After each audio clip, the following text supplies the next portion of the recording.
All right, you guys, so welcome back. This is part 3 of our table. Okay, anybody that's been following along, we got a lot to show you. This is the reverse side. Okay, we're going to get into all this. I'm going to talk to you about everything and what we figured out, what's going on. And we had to get with the home owner. We had to get with the owner of the slab to see which way he wanted to go. Now that we've got everything figured out, this is the flip side. Remember I told you it had a lot more character in it. For anybody that don't know, we were contacted about this top. The gentleman that owns this top got it out of Arkansas about 6 years ago. He's had it in his possession. He let somebody do some work on it along the way, and it just didn't turn out. A lot of problems in the resin.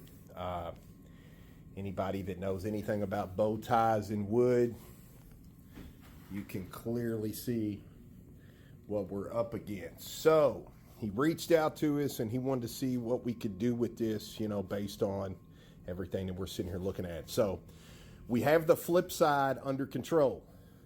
Got all that figured out. We wanted to be able, we're going to finish out both sides. The other side is going to be finished out and casted in its entirety. This side, this is why we were waiting for the homeowner to get back with us. Anybody that knows, there's only so much you're going to do with this.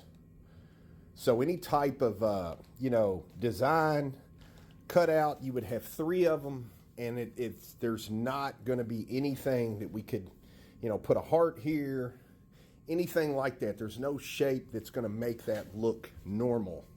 So the only other way we knew that really to do this the right way to go about it, what we proposed is to start here and kind of follow the grain, and we were going to cut right past that bow tie, kind of like these slits here in the table, kind of haphazard. Then we were going to cut on the other side of the bow tie so that we could get about this much out the entire table.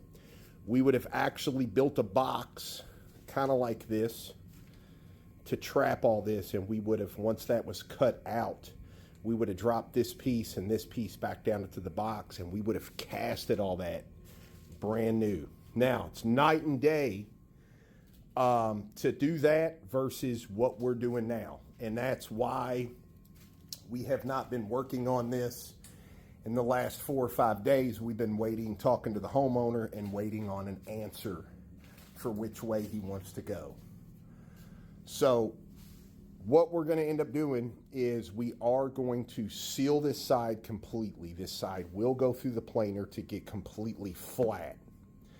But they did not want to cut all this out. It is, it is a lot more really than it's a lot more work. It's a lot more money. It's a lot more resin than what we initially talked about. So we were cool doing it either way.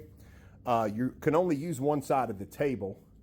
So we are going to do it the original way. The flip side is going to be casted. It's going to be finished out. It's going to be absolutely beautiful. And instead on this side, taking all that casting resin, filling it up in here just to waste it, we are going to seal every bit of this so it's not breathing. It won't accumulate any dust. It'll never try and warp, breathe, shift, anything like that. So we're going to completely seal this side, but the work is on the other side. That's going to be our finish there. So just wanted to touch base with you all, show you the other side, what we were up against, and we really just needed an answer as to which way to go with this. So now we've got it, and now we're going to get ready to start moving forward in this direction. So thanks you guys for tuning in, and next video coming out, we'll get started on all this and show you how we're going to go about finishing it right up.